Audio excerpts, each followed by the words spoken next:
नमस्ते सभी को। मैं मनीषा यादव आप सबका हिंदी अक्षरांजलि में स्वागत करती हूँ।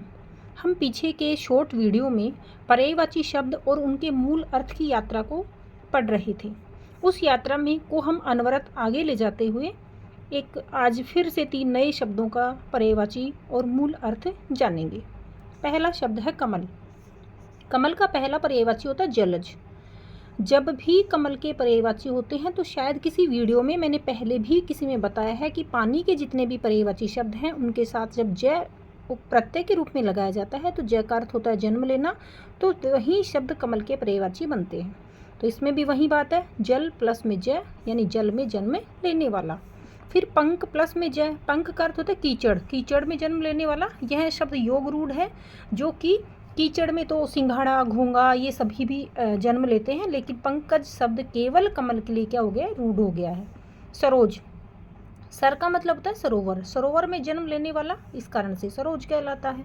नीरज, नीर मतलब वही पानी, और जय का ये यानी जन्म लेना, यानी नीर में जन्म लेने वाला। अम्बुज, अम्बु का अर्थ भी पानी होता है, यानी पानी में जन्म लेने वाला। छठा होता है राजीव। राजीव का अर्थ होता है पंखुड़ियों के रूप में या फिर अपने सौंदर्य के कारण कमल को राजीव कहा जाता है। प्राय जो राजीव शब्द है ये प्रभु श्री राम की आंखों के लिए प्रयुक्त होता है। अरविंद, अरविंद का अर्थ होता है सुगंधित और लाल आभा वाला कमल अरविंद कहलाता है। आठवां है उत्पल। उत्पल का अर्थ होता है नीला कमल या फिर पानी में उत्पन्न, क्योंकि इसमें जो शब्द है वो उद निकलता है, उद का अर्थ होता है पानी।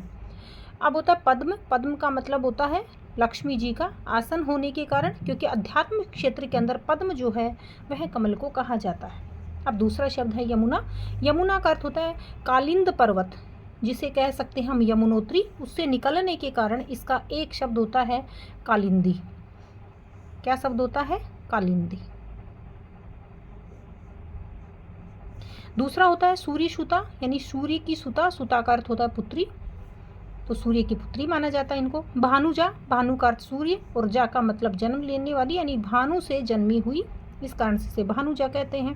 तरणी तनुजा, तरणी का मतलब होता है सूर्य और सूर्य की बेटी होने के कारण इसे कहते हैं तरणी तनुजा, क्योंकि तनु का मतलब होता है स्वयं के शरीर से या अंग से, जा का मतलब होता है जन्म लेना, और तरणी का अर्थ होता है सूर्य। तरणी में मात्रा छोटी है तो अर्थ होता है सूर्य, यदि इसी की मात्रा बड़ी हो जाए तो उसका अर्थ होता है नाव, जो कि शब्द युग में प्रयुक्त होता है। नंबर 5 पर आता है कृष्णा। कृष्णा का अर्थ होता है जल का, इसका जो रंग होता है वो सांवला या फिर गहरा रंग होता है, इसके कारण इसे कृष्णा कहते हैं। अर्कजा, अर्क भी सूर्य का ही पर्यायवाची है, अर्थात सूर्य की संतान है, इस कारण से इसे अर्कजा कहते हैं। समन स्वैसा, समन का अर्थ होता है यमराज और स्वैसा का अर्थ होता है बहन, यानी यमराज की बहन होने के कारण इसे समन स्वैसा कहा जाता है। तीसरा शब्द है आज का पक्षी। पक्षी में का पहला पर्यायवाची है खग। ख शब्द का शाब्दिक अर्थ होता है आकाश और ग का अर्थ होता है गमन करना, अर्थात आकाश में गमन करते हैं, इस कारण से इनको खग कहते हैं।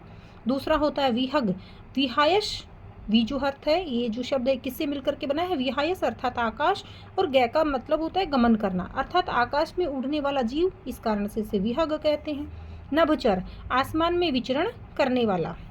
द्विज, इसमें भी 2 शब्द हैं, द्वि अर्थात 2 और जय अर्थात जन्म लेना, जिसका 2 बार जन्म होता है, क्योंकि एक बार अंडे के रूप में जन्म होता है, दूसरे बार जब अंडे को तोड़ करके जब बाहर निकलता है बच्चा, उसे कहते हैं द्विज।